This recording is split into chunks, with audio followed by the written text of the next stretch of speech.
ఓటమికి కారణం చూడండి, ఇందాక మీరు అనేక కారణాలు విశ్లేషణ చేస్తూ ఓటమి కారణాలు చెప్పారు. ఒక్క కారణం ప్రధాన కారణంగా నేనైతే చెప్తాను. ఒక్క కారణం అహంకారం, అహం. వారు సిద్ధం సిద్ధం అని చేశారు, కానీ అహంకారం ప్రజలకి నచ్చనిది. నిజం చెప్పాలంటే పవన్ కళ్యాణ్ గారిని వైజాగ్లో మరి ప్రచారానికి వెళ్ళినప్పుడు హోటల్ నుంచి బయటికి వెళ్ళనివ్వకుండా అడ్డుకోవటం, చంద్రబాబు నాయుడు గారిని కూడా విశాఖపట్నం వెళ్ళినప్పుడు ఎయిర్పోర్ట్ బయట అడ్డుకోవటం, తర్వాత అరెస్టు చేసిన ప్రతి సందర్భంలో మరి ప్రతిపక్ష నాయకులపై కనీస గౌరవం లేకుండా ఒకేసారి వచ్చి 10 మంది మంత్రులు వచ్చి విమర్శలు చేయటం. ఎప్పుడైతే అత్యద్భుత విజయం సాధించారో 151 సీట్లు కూడా గతంలో సాధించింది, అది ఒక రికార్డ్ విక్టరీ, అది హిస్టారిక్ విక్టరీ.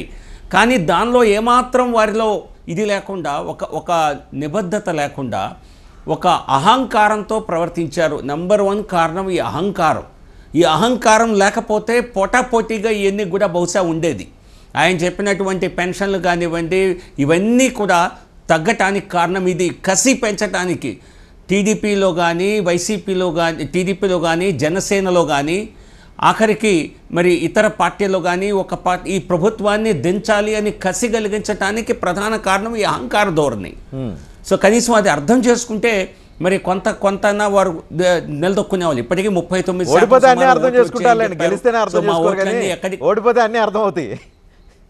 అది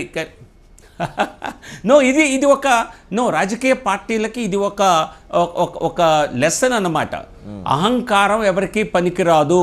అప్పుడు పసుపు కుంకుమలు ఇచ్చినా కూడా ఓట్లు ఇలా, ఇప్పుడు మీరు పథకాలు ఇచ్చినా కూడా గౌరవం, మర్యాద, సరైన నడవడి ఇవి లేకుండా పోతే అది ఒక ప్రధాన కారణం. ఇక అనేక కారణాలు మీరు చెప్తున్నారు. సంక్షేమ పథకాలు ఇస్తున్నాం సరిపోవు అని చెప్పి ప్రజలు చెప్పదలుచుకున్నారు. 14 అయినా 19 అయినా 24లో అయినా. సో మీరు గౌరవం ఇవ్వాలి, ప్రజలను రెస్పెక్ట్ చేయాలి, కలవాలి, వాళ్ళ బాధలు తెలుసుకోవాలి, వాళ్ళతో కలిసిపోవాలి.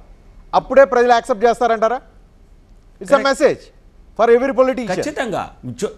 ఖచ్చితంగా కరెక్ట్. ఖచ్చితంగా ఇది ఒక మెసేజ్. ఎందుకంటే ఎన్నికల సమయంలో జగన్మోహన్ రెడ్డి బయటకు వచ్చారు తప్పితే ఢిల్లీకి కూడా సేమ్ మెసేజ్ అనుకుంటా. ఇది జనరల్గా ఎవరికైనా ఒక మెసేజ్ అండి.